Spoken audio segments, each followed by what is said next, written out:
¿Qué tal, amigos y amigas? Reciban un cordial saludo. Mi nombre es Elvis Orellana Espinosa. Soy psicólogo de profesión con ya 12 años de experiencia y bueno, tengo una maestría en lo que es el campo del desarrollo local.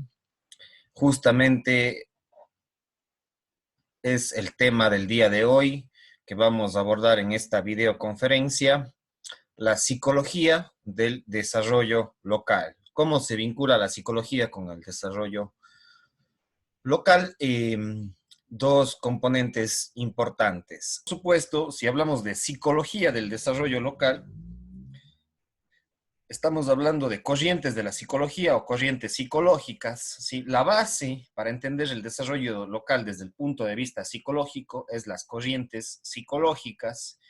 Y tengo una videoconferencia que profundiza las corrientes psicológicas y lleva ese nombre. ¿Sí? Ustedes ingresan a YouTube, ponen buscar dentro de mi canal corrientes psicológicas y ahí les va a salir las principales corrientes o la base teórica de lo que es un psicólogo y cómo se forma un psicólogo. Y dentro de esas está el conductismo, el psicoanálisis, la psicología humanista o transpersonal, la psicología cognitiva, la psicología sistémica y la metapsicología. Especialmente estas últimas dos se van a relacionar mucho con lo que es el desarrollo local, es decir, la psicología sistémica y la metapsicología.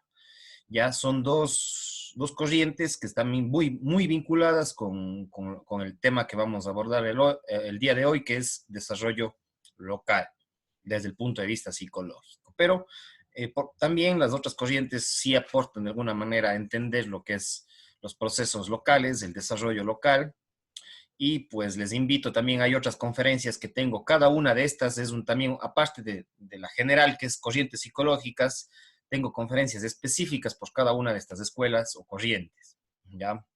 Entonces, para todo psicólogo, sea psicólogo clínico, psicólogo laboral, psicólogo educativo, psicólogo social, la base especialmente que se aprende los 2 primeros años, pues evidentemente son las corrientes psicológicas, que es la base y el sustento teórico de cualquier psicólogo que se especialice en cualquier campo, ¿ya?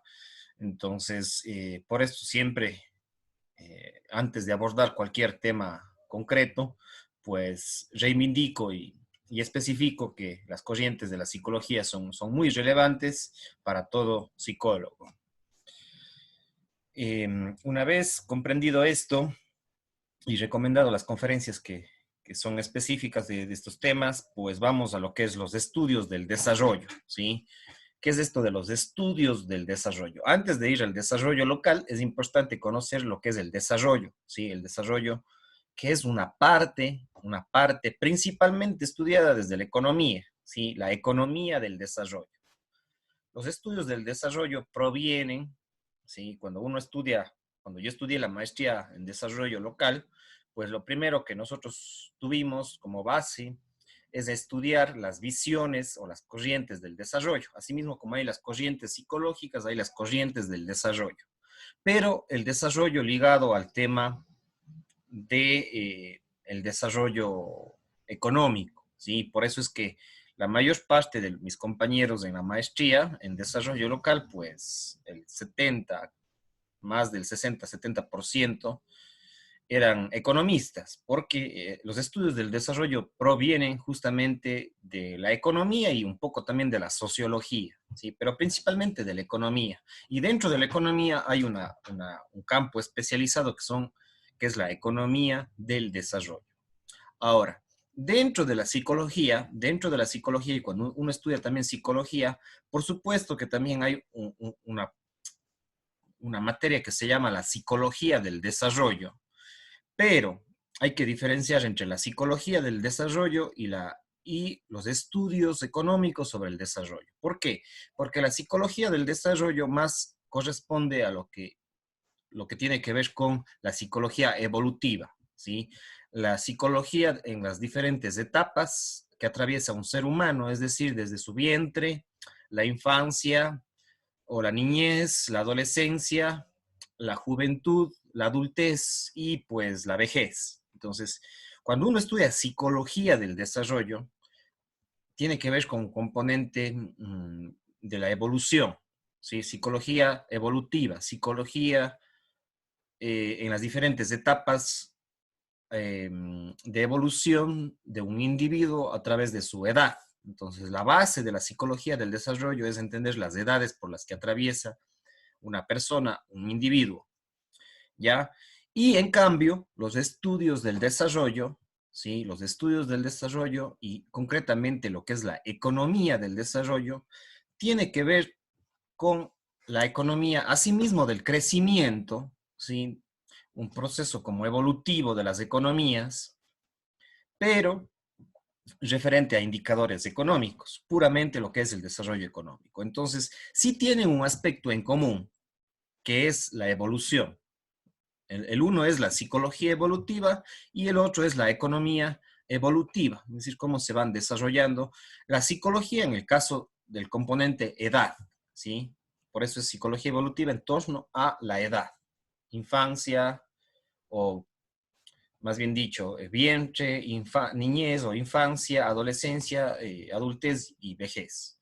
La economía del desarrollo, asimismo, apunta no en torno a la edad, sino a los indicadores o a los tipos de economía. Entonces, en economía también hay una economía del desarrollo que es las economías primarias, ¿sí? Que tienen que ver más con la tierra, con los productos primarios, con los productos que provienen directamente de la madre tierra, como por ejemplo la producción agrícola o la producción petrolera o minera, pues evidentemente es con los que tienen, son productos que tienen directamente relación con la tierra, ¿ya? Entonces, eso implica la economía del desarrollo. Y después hay economías y hay países que se han ido desarrollando que no solamente tienen un sistema económico basado en las economías primarias, sino también en economías secundarias, terciarias, incluso otros ya están hablando de economías de cuarto nivel, digamos así, de cuarto, eh, cuaternarias, digamos así, ¿sí? Pero digamos que por términos generales podemos hablar de economía primaria, de economía secundaria y de economía terciaria. La economía primaria, como ya les expliqué, tiene que ver directamente con la tierra y dentro de eso está la economía agrícola, la economía minera, la economía petrolera, etcétera, ¿sí? Lo que proviene directamente de la tierra. La economía secundaria ya son procesos de transformación de las materias primas ya en procesos artesanales o industriales. Entonces es la economía secundaria, la artesanía y la industria, o la pequeña industria, la artesanía, la pequeña industria y la industria, ¿sí? En gran escala. Como por ejemplo, qué sé yo, eh, algo que proviene directamente de la naturaleza, como es la leche, por ejemplo, ¿sí? La leche que proviene del ganado, de las vacas, ¿sí?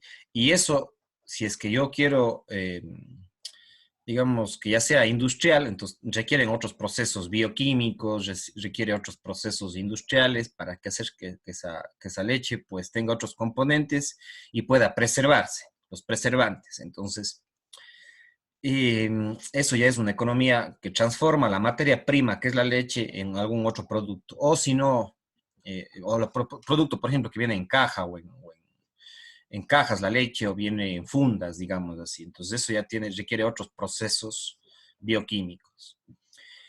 Lo mismo, por ejemplo, en el caso del petróleo. El Ecuador es un país petrolero, entonces eh, la economía primaria es extraer el petróleo, el crudo, ¿sí? Del petróleo. Pero el Ecuador, lamentablemente, en su historia, desde los años 70, que comenzó a desarrollarse como país petrolero en su economía, pues evidentemente que no tiene procesos de transformación de esa materia prima que es el crudo de petróleo para transformarlo en gasolina extra, en gasolina super y en otros derivados del crudo o del petróleo. Ya, entonces, hay otros países, en cambio, que sí tienen esos procesos de transformación industrial. En el Ecuador creo que esta refinería del Pacífico que se intentó hacer estos últimos 15 años era un intento de transformar la materia prima, el crudo de petróleo, para ya tener procesos terminados industriales de estos derivados. Entonces, pero lamentablemente ya sabemos lo que pasó, casos de corrupción en las refinerías, infraestructuras mal hechas, etcétera, que ya es un tema aparte, pero hay otros países que ya tienen esos procesos de transformación de la materia prima. Entonces, el Ecuador en sí mismo no ha sido un país industrializado, sino históricamente, antes, a lo menos en la República, porque antes de la República, en la época que pertenecíamos a España, a la colonia y al imperio español, pues parece que sí tenía un cierto nivel de industrialización. Ahí hay unos largos debates y discrepancias en torno a eso, pero parece que ahí en esa época sí teníamos una cierta pequeña industria ligada con los textiles, con la textilería, sí, y los tejidos. Pero bueno, ese es otro tema que todavía hay muchas discrepancias en torno a eso, entre los economistas, entre los politólogos, sociólogos, etcétera.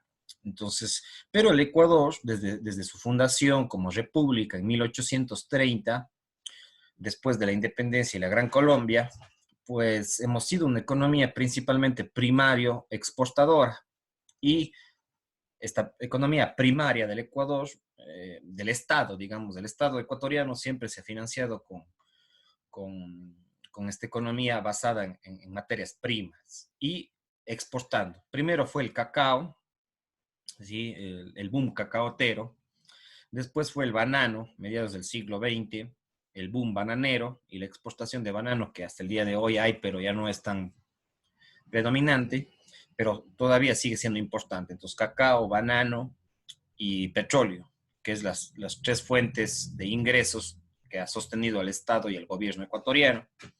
Y ahora incluso se ha pretendido estos últimos 15 años, desde el correísmo y un poco antes quizás, implementar lo que es la megaminería y los productos mineros como el oro, la plata, el cobre, el bronce, etcétera, para exportar a otros países y pues evidentemente estos otros países transformarlos, industrializarlos y venderlos en otros ya con productos terminados. Entonces digamos que nuestra economía ha sido primario y exportadora en lo que tiene que ver con el Estado. En los años 60, el Ecuador sí tuvo unas pequeñas iniciativas de querer industrializar el país y sobre todo en las principales ciudades, Quito, Guayaquil, Cuenca, básicamente, ¿sí? Con parques industriales que se fundaron en esa época a través de los incentivos de, de la, ¿cómo es? De la Comisión, de la CEPAL, de la Comisión Económica para América Latina, la CEPAL, se intentó promover estas políticas de industrialización de los países latinoamericanos y entre ellos el Ecuador. En la década de los 60 estamos hablando, 60 del siglo XX. Pero en los 70 con las dictaduras militares, en el caso ecuatoriano, se encontró el petróleo en la Amazonía ecuatoriana y desde ahí se dejó de lado mucho el tema de industrialización, ¿sí? No hubo una revolución industrial, no como hubo en los países europeos en el siglo XVIII y XIX, y en Estados Unidos también. No ha habido tal proceso de industrialización en el Ecuador, por lo tanto no tenemos una economía secundaria o una economía industrializada, a excepción de ciertos sectores que sí hay industrias, pero no son tan relevantes como si lo fueron en los países europeos. Entonces el Ecuador sigue siendo, el Estado ecuatoriano todavía sigue viviendo y sobreviviendo en torno a esta economía primario exportadora. Entonces, eso sería lo que es las economías primarias, secundarias, y las economías terciarias tienen que ver ya con lo que son servicios, la economía de los servicios, del tercer sector o la economía terciaria, como estoy afirmando, que es ya los servicios financieros, los servicios informáticos, los servicios de información, los servicios de consultoría, los servicios turísticos, los servicios de salud, educativos, etcétera, etcétera, etcétera. Entonces sería la economía terciaria. Hay quienes hablan de una economía de cuarto tipo o cuaternaria, y bueno, más lo colocan ahí, por ejemplo, lo que es ya la revolución tecnológica, la biotecnología, entre otros campos. Pero vamos, por temas didácticos vamos a dejarle, para no profundizar mucho en eso, vamos a dejar con estos tres tipos de economía, la primaria, la secundaria y la terciaria, que son procesos evolutivos de la economía, ¿ya? ¿Y dónde se han desarrollado la economía secundaria y terciaria? Pues en los países que nosotros conocemos como desarrollados. Por eso son países desarrollados, en parte entre comillas, en parte cierto también, pero digamos a esos países lo conocemos como los países que se han desarrollado. Y los países que no tenemos esa economía industrializada o economía de servicios, nos seguimos denominando países en subdesarrollo.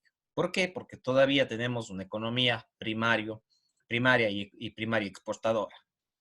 ¿Ya? Entonces, lo que conocemos como los países o las economías desarrolladas o los países desarrollados son los que tienen estas economías industriales y tecnológicas, ¿ya?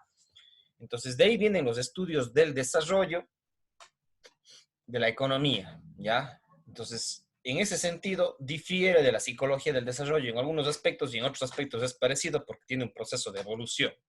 Es el estudio, desarrollo quiere decir evolución. En un caso, evolución del ser humano en torno a la edad y a esos cambios que requiere cada edad. Y en el caso de la economía, son las economías primarias, secundarias y sobre todo las economías secundarias y terciarias con la revolución industrial y las revoluciones tecnológicas y de servicios, los servicios financieros, por ejemplo. ¿Ya?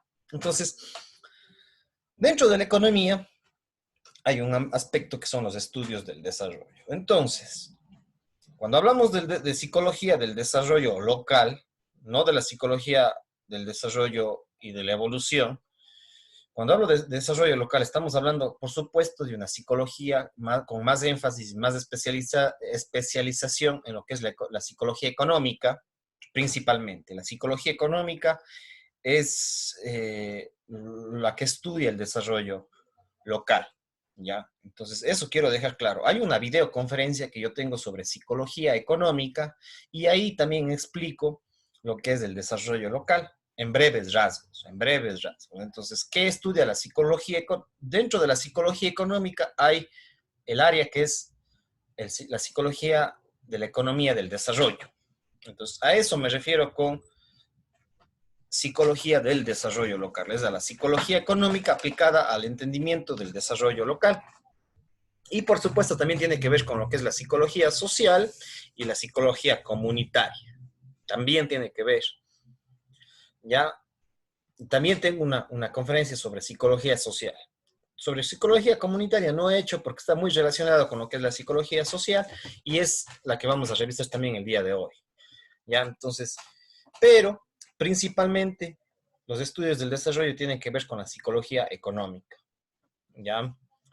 Entonces, por eso es que los estudios del desarrollo son estudiados principalmente por economistas, pero también son estudiados por sociólogos, por politólogos, por psicólogos sociales o psicólogos económicos, ¿ya? Entonces, tiene una concepción multidisciplinaria, interdisciplinaria y metadisciplinaria, ¿ya?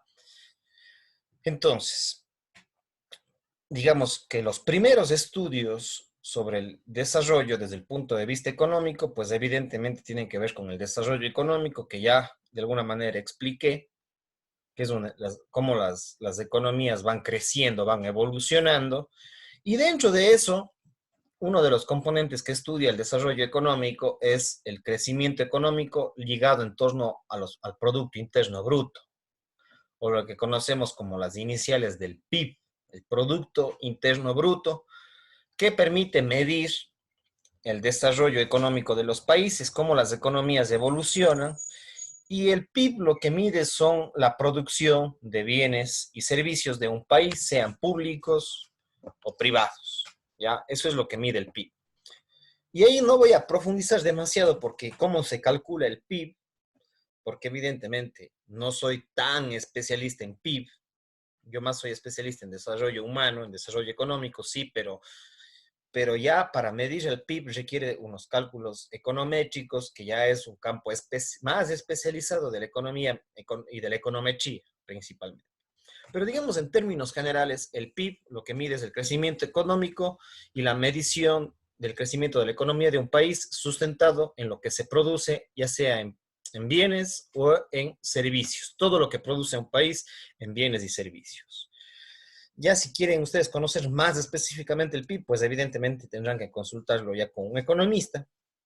ya que podría especificarles más cómo se calcula, cuáles son las variables del PIB, ya, pero en términos generales es la producción de bienes y servicios tanto del sector público como del sector privado, ya, en cálculos, en indicadores numéricos, estadísticos, ya. Entonces, eso es cómo surge los estudios del desarrollo, especialmente a mediados del siglo XX. Ahí es cuando surge la economía del desarrollo en el contexto de los inicios de la Organización de Naciones Unidas, en el contexto de los inicios de la Guerra Fría, prácticamente al terminar la Segunda Guerra Mundial, ¿ya? Ahí surge la economía del desarrollo como una rama de especialización de la economía, valga la redundancia. ¿Ya? Y también hay otros indicadores que miden las economías de un país, como por ejemplo exportaciones, importaciones, el riesgo país, etcétera, etcétera, etcétera. Yo tengo una entrevista que les recomiendo, que le hice a un amigo mío que es Matías Abad. Él es administrador de empresas, ingeniero en administración de empresas o ingeniero comercial y también es licenciado en comunicación social y tiene una maestría en estudios latinoamericanos. Ahí él nos da algunos indicadores de la economía del país, del Ecuador en este caso. En esta entrevista a Matías Abad, entren a mi canal de YouTube y vean esa entrevista y él nos da unos ciertos indicadores de cómo está en crisis la economía ecuatoriana en este año 2020 y nos da unos ciertos indicadores. Entonces, hay gente que le gusta el tema de los indicadores económicos, el PIB, las exportaciones, las importaciones que tiene un país, el riesgo que tiene un país cuando, por ejemplo, un inversionista a nivel internacional quiere invertir en el país, quiere apostar o crear empresas o fundar empresas en el país o traer empresas transnacionales para que se asienten sus sucursales acá en el Ecuador o en cualquier otro país. Entonces, también el riesgo país es un dato importante. Y el Ecuador, estos últimos 15, 13, 15 años con el correísmo y con el morenismo, pues evidentemente ha ahuyentado la inversión extranjera y el riesgo país no ha sido el de los mejores para que puedan venir estos inversionistas privados internacionales a invertir en el Ecuador porque hemos tenido básicamente una economía socialista, una economía keynesiana, dirigida principalmente y centrada en el Estado más que en la economía privada. Entonces, hay otros indicadores económicos que miden la economía de un país, pero, digamos, el crecimiento económico básicamente está en torno al Producto Interno Bruto, que es lo que mide cuáles son países más poderosos en cuanto a la economía. Como por ejemplo, en los últimos 50, 60, 70 años, el país que más ha dominado nuestra economía, pues evidentemente ha sido los Estados Unidos, es el país que ha tenido un dominio internacional en torno a su potencialmente, es una potencia económica, y pues ya cada vez desde el año 2008, 2010, la China sí ha tenido más fuerza cada vez más y evidentemente parece que ya le está superando a los Estados Unidos en torno a su poderío económico, en torno al Producto Interno Bruto. Entonces hay muchos analistas de la economía que afirman que la China en los próximos 5 o 10 años va a comenzar a dominar el mundo desde el punto de vista económico y por lo tanto también tiene una incidencia bastante fuerte en la política y en los organismos internacionales. Ya, entonces también hay otros indicadores que nos permiten medir el desarrollo y el crecimiento de una economía. Y otro de los datos muy importantes que es el coeficiente de Gini. El coeficiente de Gini es un indicador que mide la distribución de la riqueza en un país. Si un país, si la economía de un país es equitativa, ¿sí? Es decir, si la brecha entre ricos y pobres no es muy grande, ¿ya? Porque, por ejemplo, en el caso de la China, en el caso de Estados Unidos, pues evidentemente que su Producto Interno Bruto es altísimo, su economía es alta, pero en el caso chino más específicamente, el coeficiente de Gini no es de los mejores, porque hay una brecha gigante entre ricos y pobres. Lo mismo en el caso brasileño. El caso de Brasil es una economía poderosa también, está dentro de los BRICS, los BRICS son los países, son las iniciales de Brasil, Rusia, China, la India y Sudáfrica, que son los países con economías emergentes y que tienen la posibilidad de quitarle el trono a los Estados Unidos en torno a potencia económica. Entonces, Brasil, evidentemente que como potencia económica es muy importante, como Producto Interno Bruto, como crecimiento de su economía, tiene una fuerza importante en América Latina y en el mundo. Pero su coeficiente de Gini no es muy bueno, porque el coeficiente de Gini lo que mide es la brecha entre ricos y pobres. Entonces, por más buena economía, por más Producto Interno Bruto alto que tenga, su coeficiente de Gini no es de los mejores. El coeficiente de Gini es un indicador que me parece que va entre el 0 y el 1. Mientras más se aproxima al 1, es un país más equitativo. Y mientras más se aproxima al 0, es un país bastante inequitativo. Entonces, Brasil, habría que ver entonces, los indicadores. Entonces, por eso es que si ustedes quieren medir el desarrollo de un país, principalmente se mide a través del PIB.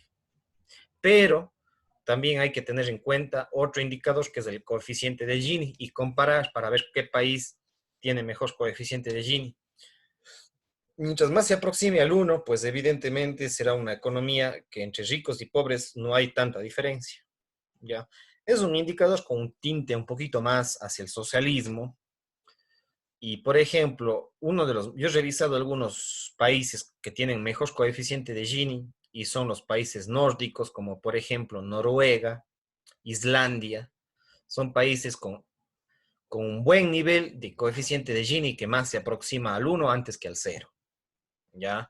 No sé si es 0,5, 0,6, no sé el dato exacto, no me acuerdo, pero si ustedes revisan, buscan en internet cuáles son los países que tienen mejor coeficiente de Gini, quiere decir que tienen mejor distribuida su riqueza, y uno de esos países que tiene los mejores indicadores en coeficiente de Gini, pues es Noruega, Islandia, de pronto no sé si Suiza, ¿ya? Entonces son países que tienen muy buen coeficiente de Gini. Y por supuesto también un muy buen Producto Interno Bruto. Entonces, cuando uno quiere medir el desarrollo económico de un país, tiene que fijarse en el Producto Interno Bruto, pero también en el coeficiente de Gini. Y además hay otros indicadores, pero los que más hago relevancia son los dos. Ya, entonces, el desarrollo económico evidentemente está ligado con la psicología económica y los que más estudian el desarrollo económico son economistas, por supuesto, son los más especialistas en desarrollo económico, valga la redundancia, porque está completamente ligado. Alguno que otro contador, los contadores, los politólogos también estudian mucho lo que es el desarrollo económico de los países y los sociólogos, ¿sí? Poco menos los sociólogos, pero principalmente economistas y politólogos son los que tienen estudian a profundidad lo que es desarrollo económico. Por eso les digo, si quieren algún especialista en desarrollo económico, más son los economistas. De pronto, uno que otro psicólogo sí manejamos ciertos temas del desarrollo económico, que básicamente no se basa solo en estadísticas, por supuesto, porque hay otros componentes del desarrollo económico que tienen que ver con la gestión de los actores, de las empresas, de las instituciones, cómo los estados y las empresas se articulan para generar mejor crecimiento económico, las universidades cómo aportan al desarrollo económico. Es decir, que el desarrollo económico es todo un campo importante que requiere una visión multidisciplinaria también, por supuesto. ¿Ya? Tengo otra entrevista que sí les recomiendo, que es sobre desarrollo económico. Bueno, ya les mencioné la entrevista que tengo en YouTube con Matías Abad, que lo hice en este año 2020. También otra que tengo con la economista Julia Muñoz Campoverde. Entonces revisen en mi canal la entrevista con Julia Muñoz Campoverde en este año 2020. Y también tengo una entrevista con la ingeniera Grace Cabrera, ¿sí? Con ellos analizamos lo que es el desarrollo de la economía ecuatoriana y de la economía de la provincia de La Suay, acá en el sur del Ecuador. Entonces sí les recomiendo eso. Y también les recomiendo mi conferencia sobre lo que es psicología social y psicología económica. Ahí van a entender un poquito mejor lo que estoy hablando en torno al desarrollo económico. ¿Ya? Ahora, el desarrollo ha ido transformándose y pues evidentemente que se han ido incorporando otras variables para medir el desarrollo de un país. Entonces, para medir el desarrollo de un país, la manera clásica es medir el PIB, pero como les dije, también hay que ver coeficiente de Gini. Y después viene otra concepción, otra visión, otras teorías sobre el desarrollo, que ya no se limita solamente al crecimiento económico, sino tiene que ver con el desarrollo humano, con el desarrollo social, ¿ya? Entonces ahí se van incorporando otros elementos, otros indicadores, otras estadísticas, otras variables que permiten saber si un país es desarrollado o no, ¿ya? Entonces, por ejemplo, una de las bases, y ahí se liga mucho con lo que es la psicología, que es la pirámide de necesidades humanas de Abraham Maslow, que es un psicólogo norteamericano, eh, y que es es bastante estudiado por economistas, por ingenieros en marketing, por administradores de empresas, lo que es la pirámide de Maslow o la pirámide de necesidades humanas. Entonces, el ser humano y los países no solamente tienen que ver con crecimiento económico, tiene que ver también con cómo satisfacen sus necesidades humanas. Y dentro de las necesidades humanas de Maslow, de la pirámide de Maslow que conocemos, también hay otras variables, como por ejemplo, en la base de la pirámide, sí, como necesidades básicas, primarias, está evidentemente lo que es la alimentación, lo que es el mismo sexo, sí, como una necesidad básica, ¿ya?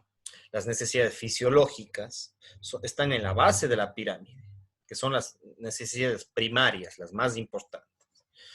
Necesidades fisiológicas, necesidades de alimentación, necesidades sexuales, son la base de la pirámide.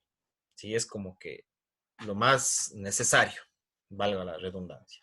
Después, en una siguiente eslabón o en un siguiente piso de esa pirámide, están las necesidades, por ejemplo, sociales, las necesidades de afecto, las necesidades de aceptación, las necesidades de tener contacto con otras personas. Después están las necesidades de seguridad en otro escalón, de sentirse seguros, ya sea corporalmente, físicamente, ¿sí? Entonces son las necesidades de seguridad. Y de ahí, por ejemplo, vienen las necesidades de amor, de estima, ¿sí? Y en la última parte, en la parte más alta de la pirámide, pues está la autorrealización y lo que es las necesidades de trascendencia, las necesidades espirituales del ser humano, ¿sí? Entonces, esa es la famosa pirámide de necesidades de Maslow. Algún rato haré una conferencia específica sobre lo que es la pirámide de necesidades de Maslow, pero en breves rasgos es lo que les estoy comentando. O si quieren ya investigar en el internet, pues ponen pirámide de necesidades de Maslow. Abraham Maslow es el autor, o la pirámide de necesidades humanas, y ahí les va a salir. Ahora con el internet es fácil investigar. Ya, pero también han surgido otros autores que hablan de necesidades humanas, como por ejemplo Manfred Max Neef. Manfred Max Neef, que es un chileno. También Arthur Schumacher, ya. De estos autores yo hablo en lo que es psicología económica. Les recomiendo la conferencia de psicología económica. Ahí está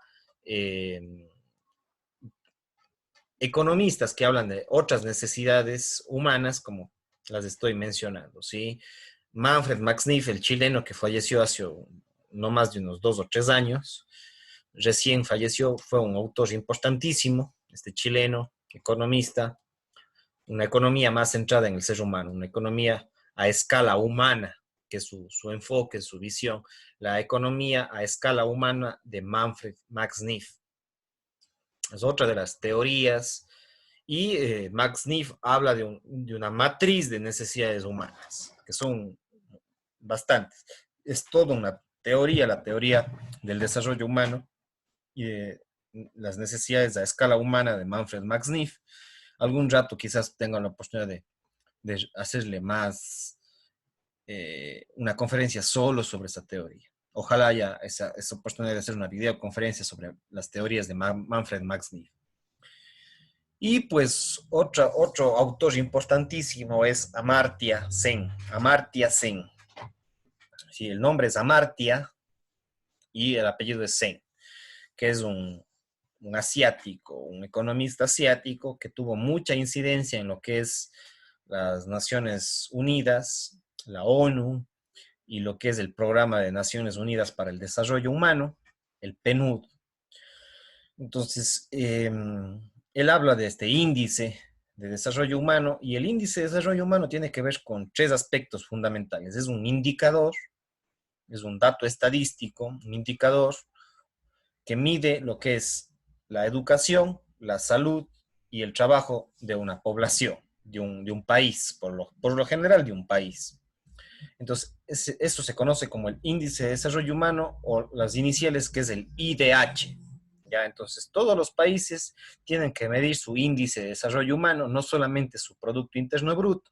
Entonces, para entender si un país es desarrollado, pues tengo que ver todos estos componentes. El tema económico y el tema humano. Entonces, en el tema económico, el Producto Interno Bruto, el Producto Interno Bruto per cápita, también es otro indicador, pero que está ligado al Producto Interno Bruto. El coeficiente de Gini, la distribución de la riqueza en un país, y pues evidentemente el índice de desarrollo humano, que es un índice fundamental, que mide educación, salud y trabajo. Entonces, hay países que tienen el Producto Interno Bruto altísimo, pero tienen el índice de desarrollo humano muy bajo. O al revés, hay países que tienen un índice de desarrollo humano alto de su población, es decir, su población es altamente educada, tiene buenos niveles de salud y de esperanza de vida, tiene buenos niveles de empleo y de trabajo de su población, pero tiene bajo Producto Interno Bruto. Entonces, por eso es que siempre todos estos indicadores uno tiene que medir para ver si es que un país es desarrollado o no. ¿Ya? Y otro indicador que ha sido un poco medio más cuestionado, pero es importantísimo, que es la felicidad interna bruta. ¿Ya? El índice de felicidad interna bruta, que este fue creado en la segunda mitad del siglo XX y desarrollado y medido por Bután. Bután es un país cercano a la India, cercano a la China, en las regiones del Himalaya, del Tíbet, y un rey budista de esta zona del Tíbet, en este país lo que promovió es que las personas no solamente necesitan tener, o los países no solamente se puede medir su desarrollo a través del crecimiento económico, sino a través de su felicidad interna, de cómo percibe su vida y su felicidad interna. Por eso lo denominó el FIB, felicidad interna bruta. A través de datos estadísticos, de encuestas a la población, se le consulta sobre diferentes variables para ver si es que evidentemente su población es feliz. Y ahí son una serie de componentes humanistas, sociales, económicos, incluso ambientales, etcétera. Entonces, eso es un componente muy importante para medir el desarrollo humano de un país, el desarrollo humano o el desarrollo social también que se le conoce. Entonces, pueden investigar sobre el rey de Bután, ¿sí? B-U-T-A-N, Bután, ¿sí? Que es de este país, y este rey, el rey budista, que promovió las encuestas para medir la felicidad interna bruta. Ya, entonces, el desarrollo humano, por supuesto que también es estudiado por algunos economistas, pero principalmente ha sido estudiado por psicólogos y psicólogos sociales, principalmente psicólogos económicos, pero entonces muy estudiado por psicólogos, antropólogos, demógrafos, principalmente, pero también es estudiado por politólogos y por ciertos economistas, ¿ya? Pero más por sociólogos, antropólogos, demógrafos y psicólogos, ¿ya? Entonces es otro componente de entender el desarrollo, es otra teoría del desarrollo, es otra forma de medir el desarrollo, de buscar indicadores estadísticas para medir el desarrollo de un país. Son otros aspectos que complementan al Producto Interno Bruto y al coeficiente de Gini, ¿ya? Y de ahí vamos a pasar a otra visión del desarrollo, que es el desarrollo sostenible, algunos lo llaman el desarrollo sustentable, y ahí se van incorporando no solamente perspectivas humanistas para medir el desarrollo, sino también perspectivas ecológicas, bionaturales, bioambientales, y la huella ecológica, por ejemplo, es otra de las formas de medir el desarrollo de un país, para saber si un país es ecológicamente sostenible, si es que sus recursos son cuidados, su naturaleza es cuidada, y una forma de medir si es que un país es altamente desarrollado desde el punto de vista ecológico, pues es la huella ecológica, ¿ya? Entonces ustedes pueden ver cuáles son los países que tienen menos huella ecológica, menos impacto ambiental, y pues habrán países que son altamente industrializados, pero su huella ecológica es nefasta, ¿sí? Porque destruyen la capa de ozono, destruyen los ríos, destruyen los bosques, destruyen la biodiversidad, destruyen la naturaleza, etcétera. Entonces, por eso es que todas estas variables es para ver el desarrollo desde una manera integral, no solamente desde un aspecto, sino desde diversos aspectos, el lado económico, el lado humano, humanístico, social, y el lado de la naturaleza, el tema del desarrollo sostenible o sustentable, ecológico, ¿ya? Entonces ahí está la huella ecológica, también hay indicadores de impacto ambiental, hay otros indicadores que manejan ya más lo que son los geógrafos, los biólogos, los ingenieros ambientales, que son los que más tienen sensibilidad en torno a la naturaleza, a los bosques, a la gestión de los recursos hídricos, a hacer sistemas urbanos o rurales más sustentables, que generen menos daño a la naturaleza, al planeta Tierra, etcétera. Y bueno, hay otros indicadores ecológicos eh, que se han ido desarrollando y pues evidentemente tienen más relación, como les digo, ya con biólogos, con ingenieros ambientales, con geógrafos, que son los que más investigan el desarrollo sostenible. También hay politólogos, psicólogos sociales, sociólogos, economistas que también están preocupados por el desarrollo sostenible, por supuesto, pero los más especialistas en esto, pues deberían ser los biólogos, los ingenieros ambientales, los geógrafos. Entonces, el desarrollo es una perspectiva integral que implica desarrollo, mirar las variables económicas, mirar las variables humanistas, mirar las variables de la naturaleza. Entonces, es un todo integral. Y para medir si un país es realmente desarrollado, no solamente hay que quedarnos con el Producto Interno Bruto o no solamente hay que quedarnos con la huella ecológica, sino medir integralmente con estos diversos indicadores y estadísticas. Entonces, eso les digo, un país puede ser bastante cuidadoso de la naturaleza, pero ¿qué pasa si es que es muy, eh, cuida mucho su naturaleza, pero se despreocupa de la gente, de que su gente tenga educación, de que su gente tenga salud, de que su gente tenga tenga tiempo libre para hacer sus actividades, para sus hobbies, para alimentar la autorrealización? Entonces, ¿qué saco cuidando la naturaleza si es un país con necesidades humanas, niveles de educación y salud completamente nefastas? ¿O qué saco teniendo, preocupándome solamente por la salud y la educación, si son estados de pronto autoritarios? Y ahí dentro del desarrollo humano también el tema de la política, del índice de democracia, también es importantísimo, los índices de democracia, dentro de la felicidad interna bruta, dentro del desarrollo humano, pues de las necesidades humanas, pues evidentemente el tema de la democracia, de la libertad de pensamiento, de la libertad de expresión, pues son fundamentales también para medir el desarrollo de un país. La calidad de la democracia, la calidad de los medios de comunicación, ¿sí? ¿Qué saco teniendo altísimo crecimiento económico si no puedo expresarme libremente? Como en el caso, por ejemplo, de Cuba o de la China de Mao o la misma China hasta la actualidad.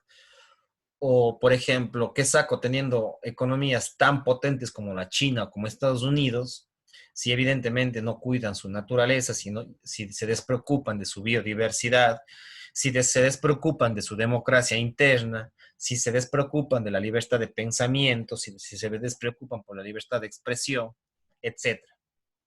¿Sí? Por los derechos individuales, por la libertad de organización, de asociación, etcétera. Entonces, por eso es que el desarrollo debería tener una mirada integral, ¿sí? Para medir un país o un territorio, en este caso estamos hablando más de países, y vamos a ir al tema de lo local, pero los estudios del desarrollo implican todo un proceso integral, valga la redundancia, ¿sí? Que tiene muchas variables y que son importantes. Entonces, por ejemplo, en el caso de Cuba, hay gente que admira mucho a Cuba, ya, especialmente los socialistas.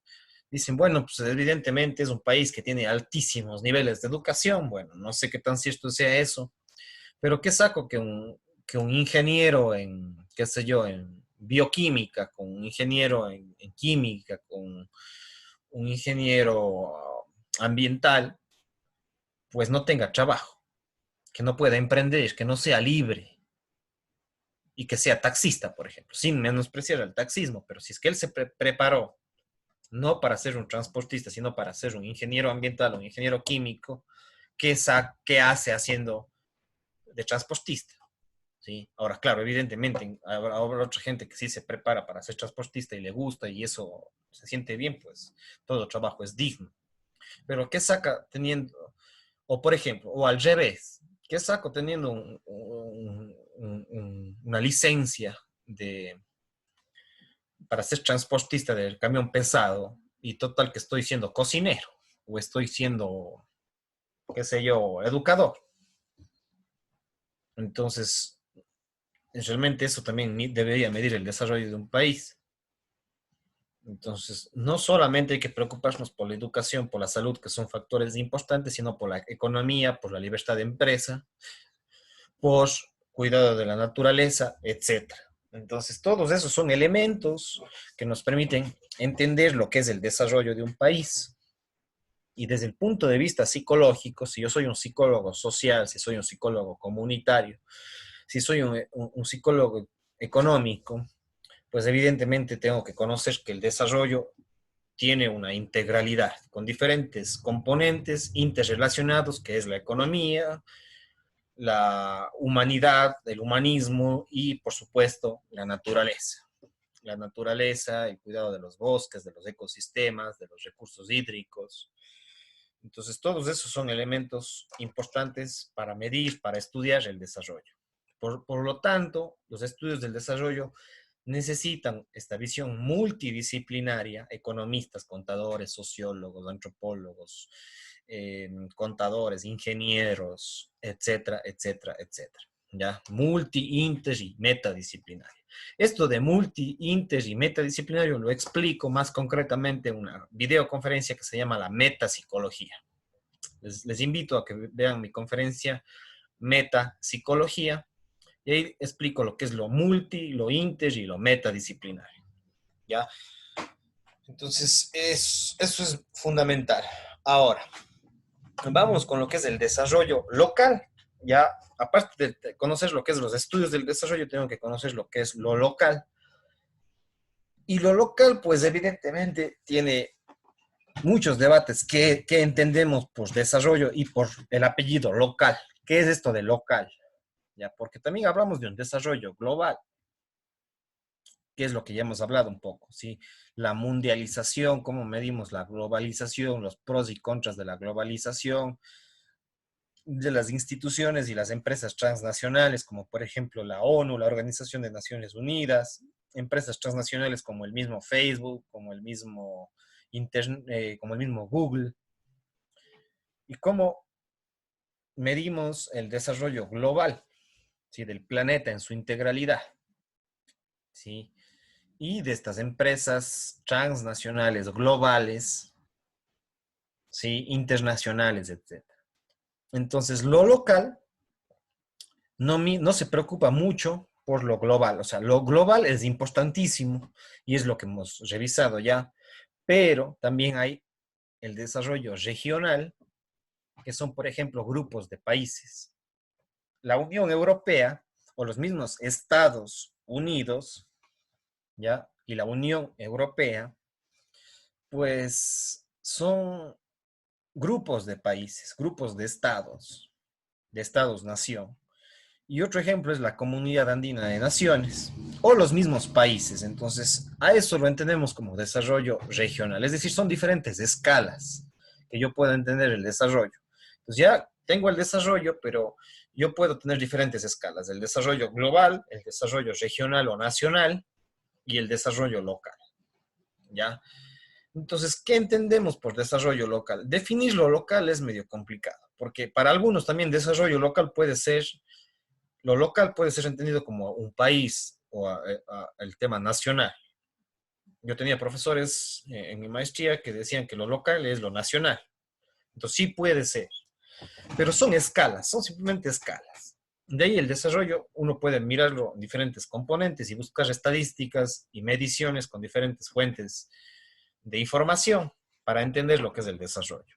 Ahora, pero de alguna manera, si hablamos de desarrollo local, pues se pudiera más, no solamente limitar al tema nacional, sino ir a más pequeña escala, como por ejemplo el desarrollo de una provincia. ¿Cómo medimos, cómo entendemos el desarrollo de una provincia? Por ejemplo, del Guayas, del Pichincha, del Azuay, etcétera, Manabí y las 24 provincias del Ecuador. Entonces, el desarrollo local más mira, yo me atrevería a decir que más que ver lo nacional, que es muy importante y tiene elementos para analizar lo nacional o lo regional, pues evidentemente tiene que ver más con el desarrollo de las provincias, pueden ser de cantones o municipios y de parroquias, ¿ya? Porque de ahí también hay otra parte que es el desarrollo comunitario y lo que es la psicología comunitaria, que ya eso habla más ya a nivel barrial o a nivel comunitario. Son simplemente escalas de mirar el territorio. Lo global sería entender todo el planeta Tierra, el desarrollo de todo el planeta Tierra. El desarrollo regional puede ser microcontinentes, grupos de países o países. Y el desarrollo local, provincias, cantones y parroquias, principalmente. ¿Sí? Aunque hay incluso a veces provincias y cantones. Pero también se podría ir al tema parroquial. Podría ser, pero básicamente provincial y cantonal. Entonces, eso implica entender lo que es el desarrollo de una provincia, el desarrollo local, ¿sí? Que es la maestría que yo me especialicé, que es el desarrollo local, y entender justamente todas estas variables que ya vimos en lo que es las teorías del desarrollo y los indicadores y las estadísticas de cómo entender el desarrollo desde una perspectiva integral, pues eso medir a nivel de una provincia o de un cantón. Cómo entender que una provincia es desarrollada por su economía, por su desarrollo humano, por su desarrollo sostenible. ¿Ya? ¿Cómo entender que un cantón, como por ejemplo Gualaceo, Cuenca, Sixi, Paute, etcétera, pues cómo mido el desarrollo de ese cantón desde una perspectiva integral con diferentes indicadores y estadísticas y cómo hago para medir eso? La calidad de vida de un país, el índice de desarrollo humano, el Producto Interno Bruto de una provincia, el coeficiente de Gini de una provincia, etcétera, etcétera, etcétera. Entonces, todo eso implica los estudios del desarrollo local, del desarrollo cantonal o provincial. Y también lo puedo ir a más microescala, que sería ya el barrio, la parroquia o la comunidad. Pero eso ya es hilar más fino y, y también se podría hacerlo, pero es más complicado, o sea, es más desmenuzado, es más concreto.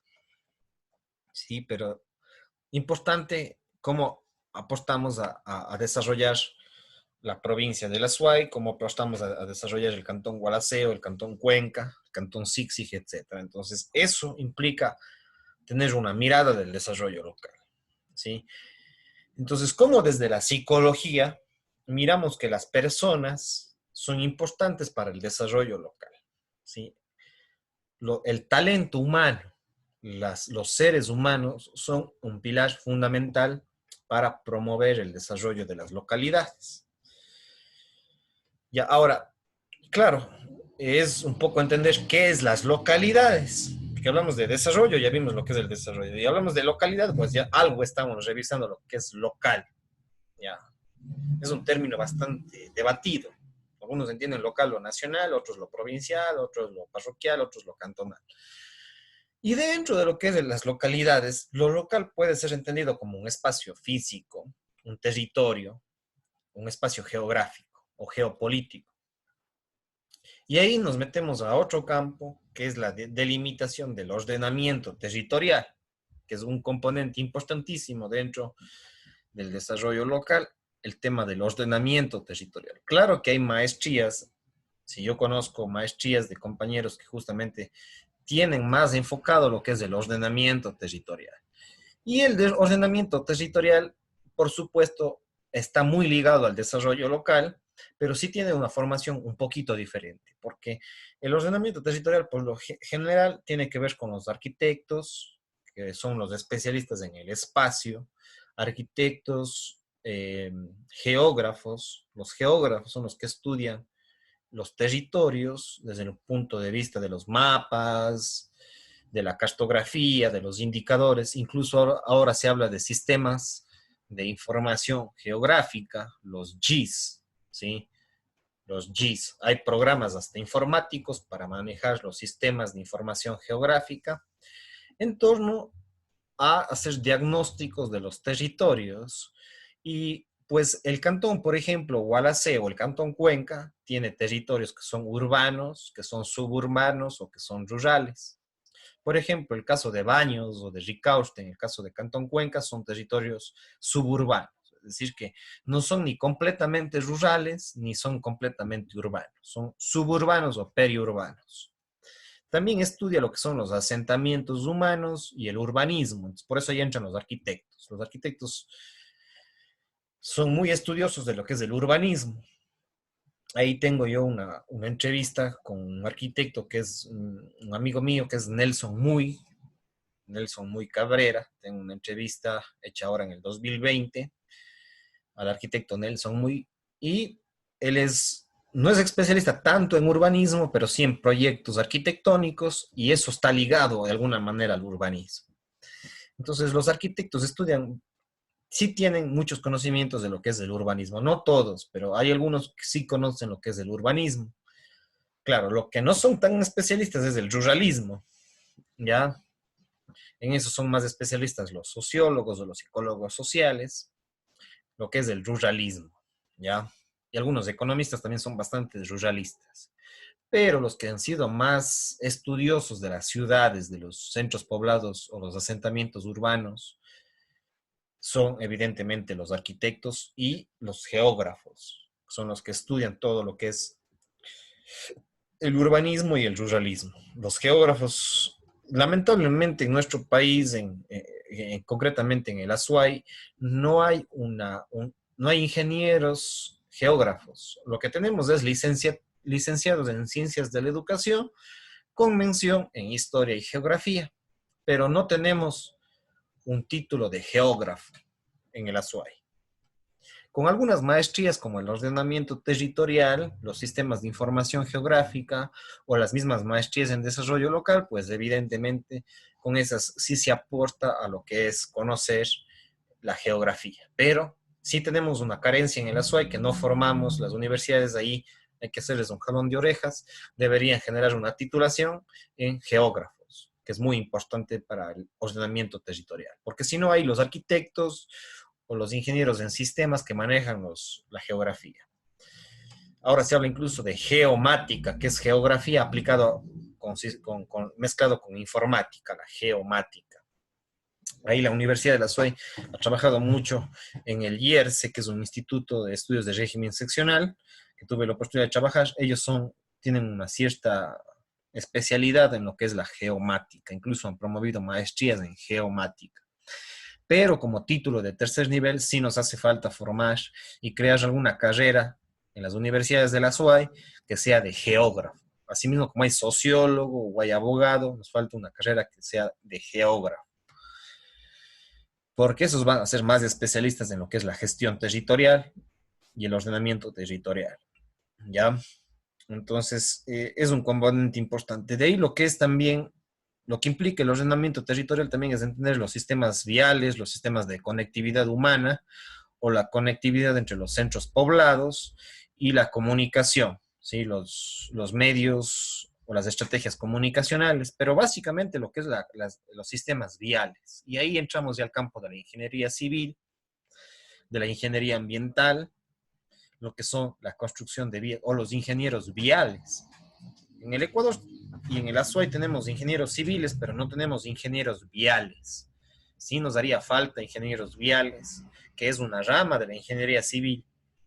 Hay ingenieros civiles que tienen maestrías en vialidad, entonces, pero ahí entramos a ese campo que es la ingeniería civil, el tema de la vialidad, ¿sí? Cómo hacemos diagnósticos para construir vías, para diseñar vías que no generen tantos impactos ni sociales, ni económicos, ni ambientales, ¿ya? Entonces, entra también dentro del ordenamiento territorial, de la gestión de los territorios, pues tener buenos sistemas de conectividad, de transporte, ¿sí?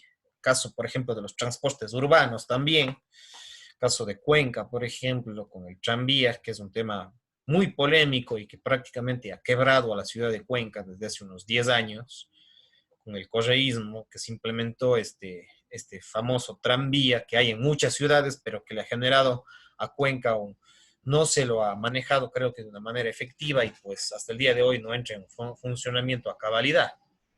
Entonces todavía sigue siendo un grave problema para el transporte urbano, lo que es el tranvía. Entonces ahí necesitamos ingenieros que sepan bien lo que es el transporte urbano, el transporte público y el transporte no solamente urbano, sino hacia los sectores rurales y la conexión urbano-rural, urbano-suburbano, etcétera.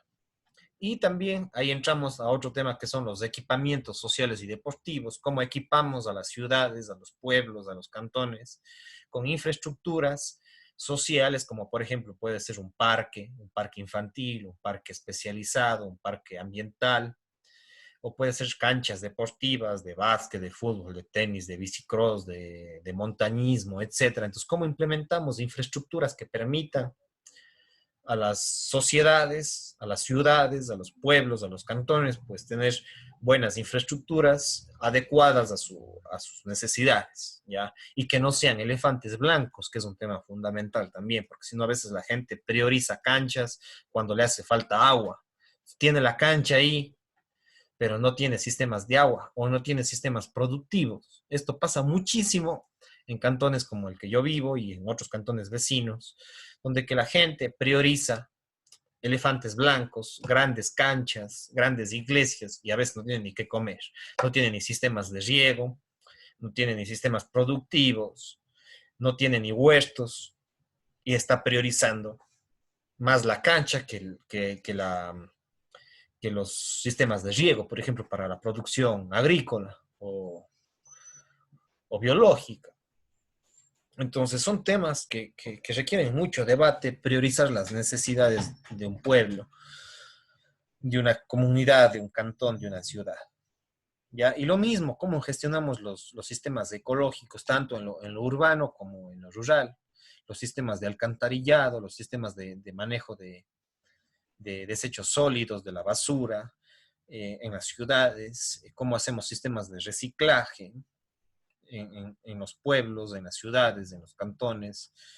Y son temas durísimos, abordar los temas ecológicos, ¿ya? Los temas de reciclaje, de manejo de desechos líquidos y desechos sólidos. Lagunas de oxigenación, ¿cómo es? Oxidación, oxigenación, para tratamiento de las aguas servidas, a eso me refiero. No sé cuál es el término exacto. Entonces, todo eso implica el ordenamiento territorial y entender lo que es el desarrollo local. Cómo cuidamos nuestro patrimonio cultural, nuestro patrimonio arqueológico. Y ahí otra vez les recomiendo mi entrevista con el arquitecto Nelson Muy, que él es especialista en arquitectura y en patrimonio construido y en patrimonio arquitectónico.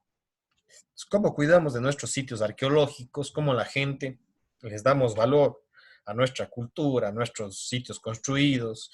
Si es que en los pueblos tenemos teatros, tenemos para presentar obras artísticas, casas culturales. Entonces, ahí sí les invito a mis entrevistas con Jorge Criollo, ¿sí? Que es un amigo con el arquitecto Nelson Muy. También tengo una entrevista sobre el rock con Javier Guerrero. Son entrevistas que tengo en el ámbito cultural. Entonces, por eso justamente mi canal apunta a mirar todas estas visiones interdisciplinarias. Por eso es que mi especialidad está ligada a la psicología del desarrollo, del desarrollo local, cómo vincular lo humano, lo psicológico, la psicología económica con los estudios de la integralidad del desarrollo de un pueblo, de una ciudad, de un cantón, de una provincia. ¿Ya? Porque la psicología tiene que vincularse con el desarrollo local desde la cultura, desde el urbanismo, desde el deporte, desde la producción, ¿sí? Porque es mirar la integralidad. Entonces, justamente mi canal de YouTube apunta a mirar esos vínculos entre la psicología con los diferentes componentes de la realidad y del desarrollo local, ¿ya? Lo mismo, por ejemplo, cómo generamos sistemas de producción agrícola, turísticos, industriales. No sé, en Gualaceo, por ejemplo, no tenemos un parque industrial. En Cuenca sí tiene un parque industrial, pero en Gualaceo no tenemos un parque industrial. En otros países incluso tienen parques tecnológicos. En el caso, por ejemplo, de Estados Unidos, de California, tiene el Silicon Valley, el Valle del Silicio en español, donde que hay muchas empresas delimitadas en una provincia, en un estado, en un territorio, y ahí están concentradas las principales empresas tecnológicas como Google, Facebook, Twitter, qué sé yo, Apple, etcétera, etcétera. Todas las empresas tecnológicas de la informática, de las ciencias de la información y de la comunicación. Entonces, hay parques tecnológicos. En otras ciudades como Cuenca, parques industriales, como Quito, tienen parques industriales, es decir, zonas específicas de su territorio donde que se delimita ese espacio para que ahí se asienten las principales industrias. En el caso de Gualaceo, alguna vez yo trabajé en algunas consultorías sobre los planes de desarrollo y ordenamiento territorial, los planes de desarrollo local, y se había delimitado ciertos espacios por acá, por Bulcay, entre la unión del río Santa Bárbara con el río Paute, como un espacio supuestamente para un parque industrial, pero bueno, ya son muchos años y yo no sé en qué quedó eso. Gualaceo todavía no cuenta con un espacio delimitado que permita gestionar un parque industrial. Y peor aún, un parque tecnológico. Fuera interesante que en Gualaceo, en Cuenca, se tenga ya parques tecnológicos donde que estén asentadas principales empresas informáticas. En Cuenca ya hay un consorcio que me parece que es Cuatro Ríos, consorcio Cuatro Ríos, creo que se llama así. Me parece que es ese nombre, donde que tenían un proyecto de un parque tecnológico en la ciudad de Cuenca. Ya tiene su parque industrial, pero necesita ya un parque tecnológico donde que se asienten las principales empresas de software, las empresas de tecnología de la información y la comunicación, pues evidentemente eso aporta al desarrollo local, al desarrollo de una ciudad, al desarrollo de un cantón. Entonces, todo esto mira el desarrollo local. Por eso es un campo integral, multidisciplinario, que requiere diversas miradas. Ya, bueno, este es un gráfico de más o menos cómo se manejan los procesos de ordenamiento territorial a través de mapas, pero no solamente de mapas, también necesitamos gente, instituciones, actores, lo que nosotros llamamos actores, no en el sentido del teatro, sino actores líderes de un territorio. Entonces, pues evidentemente la psicología lo que tiene que aportar es manejar la gente para que apunte al desarrollo local. Si gestionar el talento humano para que la gente, las instituciones se articulen y vayan generando esta visión integral del desarrollo local, de la psicología económica, la psicología social y comunitaria, eso vinculado con procesos de desarrollo de una localidad, de un pueblo, de una ciudad, de un cantón. Y evidentemente aquí hay una teoría que es importante dentro del desarrollo local y especialmente para los psicólogos que trabajamos en esta área y para los sociólogos y antropólogos, los que estamos en la gestión social, en la gestión del talento humano para el desarrollo local, pues evidentemente sabemos que hay tres sectores fundamentales para el desarrollo de una localidad, tres actores, tres sectores, tres actores importantes. Uno, el sector público, que es muy importante. A veces se le ha inflado mucho la relevancia del sector público, pero el sector público no es el único. ¿Sí? Lamentablemente en estos últimos 13, 15 años se ha dado demasiada relevancia al sector público, inflando demasiado el Estado. Y pues, ¿qué es el sector público? ¿Qué es un actor importante? Pues los gobiernos, ya sea el gobierno nacional, el gobierno, los ministerios del gobierno nacional, ¿sí? Los gobiernos provinciales, los gobiernos municipales, los gobiernos parroquiales, los GATS, ¿sí? Los gobiernos autónomos descentralizados en el caso del Ecuador, los gobiernos locales en el caso de otros países.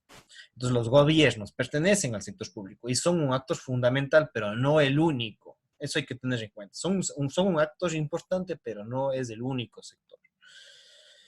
Los sistemas legislativos, en el caso nacional, en el caso del Ecuador, lo que se conocía antes como el Congreso Nacional, en la actualidad se conoce como la Asamblea Nacional, o en otros lados se conoce como las cámaras de representantes o las cámaras de legisladores en otros países. Entonces, la función ejecutiva, representada por los gobiernos, la función legislativa por los congresos, por las asambleas legislativas. En el caso de los gobiernos locales, el consejo, los consejos, los concejales. Ya el sistema judicial, ¿sí? ¿Cómo está? Y si es que hay independencia entre la función ejecutiva, la función legislativa y la función judicial, y cómo se le maneja el sistema de justicia, si es realmente un sistema justo o es un sistema que promueve más bien la injusticia, aunque suene incoherente, pero a veces funciona en la realidad así. Cuando hay dictaduras, como la que ya ha pasado en el Ecuador estos últimos 13 años, especialmente la del correísmo, pues se acaparó todos los poderes y la función judicial muchas veces ha sido cooptada o captada o puesta por el ente ejecutivo. Y ese sí es un peligro para la democracia, para la calidad de vida, para el desarrollo de un país, de una ciudad.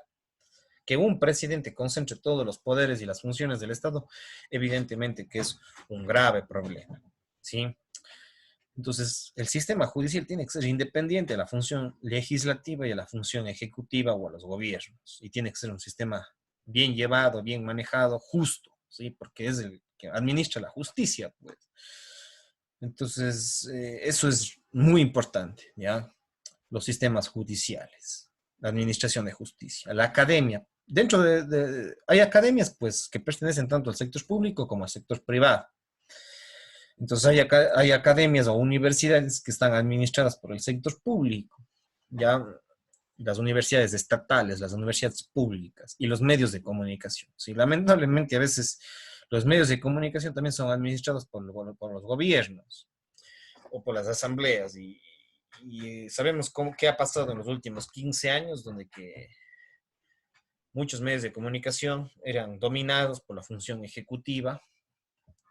Entonces también es importante, pero con sus límites. Todo eso implica el sector público, que es un sector importante para el desarrollo local.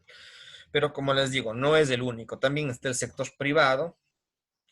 Y el sector privado, pues tenemos a las corporaciones, que son conjuntos de empresas, a las mismas empresas del sector de la economía primaria, de la economía secundaria, de la economía terciaria, las instituciones financieras del sistema financiero, los bancos privados, sí que en el Ecuador lamentablemente tienen demasiado poder, también eso hay que decirlo, y que a pesar de que estos últimos 15 años se les criticó supuestamente demasiado a los bancos, a las instituciones financieras, pero en el fondo lucraron más que nadie y siguen lucrando con altísimas tasas de interés las instituciones bancarias. Y a pesar de que estamos en una crisis complicada, difícil como es la del 2020, que a través del COVID en el Ecuador, todavía vivimos en una bancocracia apoyada por el mismo sector público, ¿ya? Claro que el sector público también tiene bancos y tiene instituciones financieras. En el caso ecuatoriano, por ejemplo, el Banco del Pacífico y el Banco del Fomento, ahora se le conoce como el Ban Ecuador, pues son sistemas financieros o instituciones financieras manejadas por el sector público. Pero el sector privado de la banca en el Ecuador todavía tiene un peso predominante y siguen lucrando y lucrando sin un sentido de solidaridad con los ecuatorianos, a pesar de que hemos pasado por muchas crisis.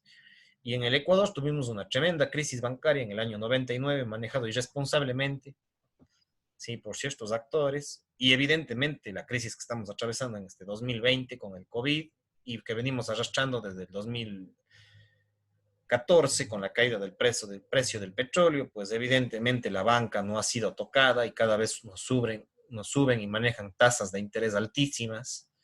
casi prácticamente chulqueras, ¿sí? Y los chulqueros también son otro tema que no se les controla a veces en el desarrollo local, en las ciudades y en los pueblos. Porque evidentemente tenemos un sistema bancario que no funciona óptimamente y que no tiene un sentido de solidaridad con sus clientes, ¿sí?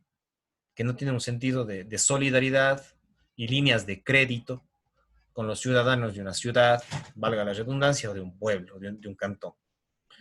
Las, no solo el sector bancario, pues evidentemente también tenemos corporaciones, oligopolios en un país que manejan toda la política, tienen incidencia mucho en la política y en el consumo eh, de productos en un país, en el caso ecuatoriano.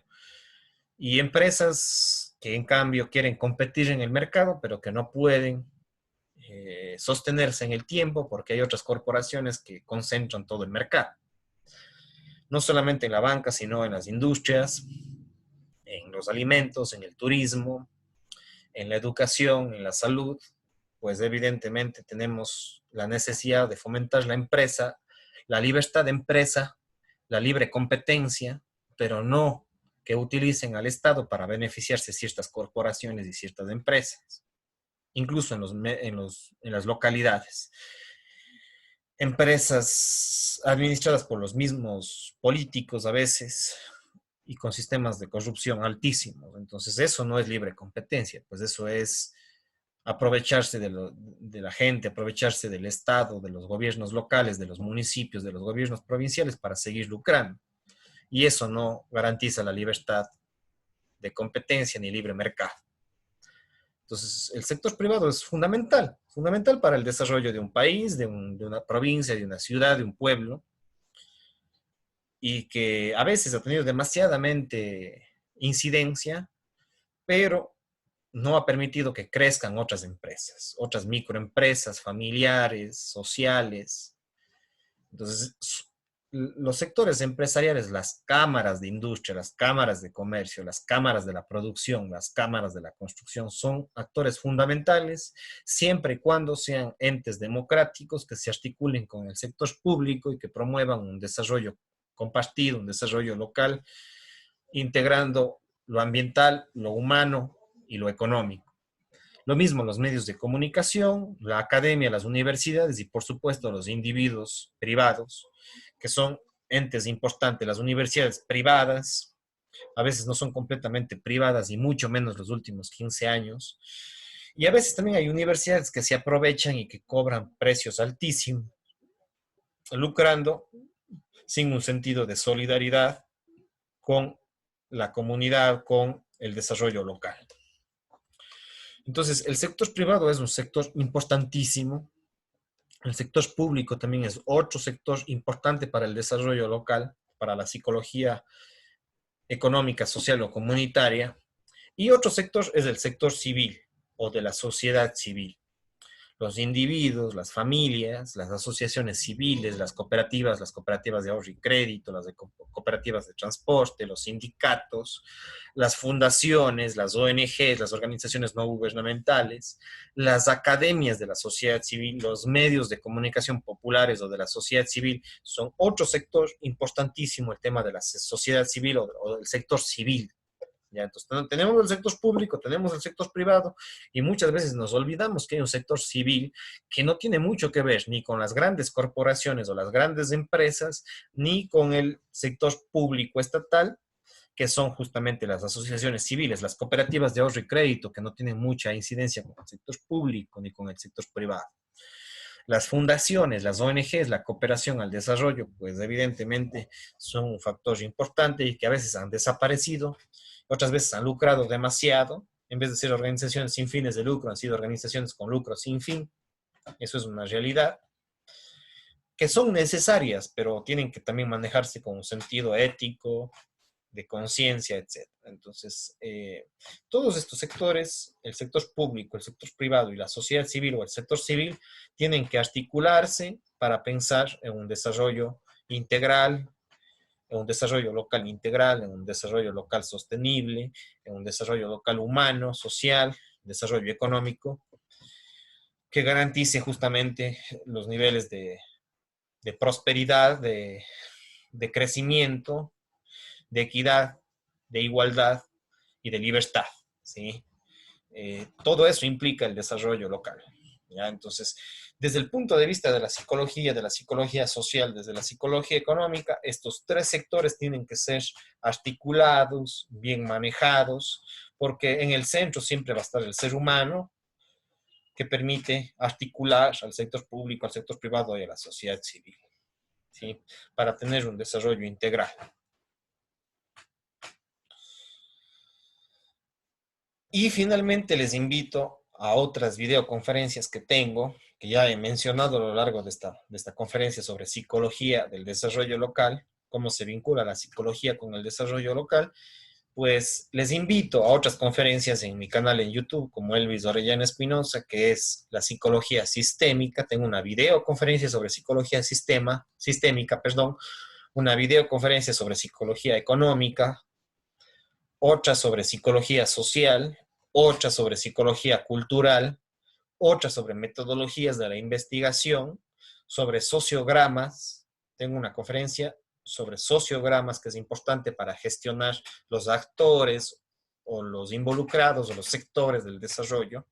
Los multilemas para gestionar conflictos es una herramienta importantísima, una técnica. Las encuestas. Tengo una conferencia sobre Tomás R. Villasante, que les invito también a que revisen. Una conferencia sobre Kurt Lewin o Kurt Lewin. Entonces, todas estas que ustedes ven en este momento en la pantalla y que también las he mencionado, son videoconferencias complementarias a esta que es la psicología del desarrollo local. Entonces, esto ha sido, amigos y amigas, la psicología del desarrollo local, que es un tema que a mí me apasiona, que a mí me interesa un montón, que tengo mucha experiencia en este trabajo, ya prácticamente son 12 años que he estado vinculado con lo que es la psicología social, el desarrollo local, el ordenamiento territorial, haciendo los planes estratégicos, los planes de desarrollo y ordenamiento territorial.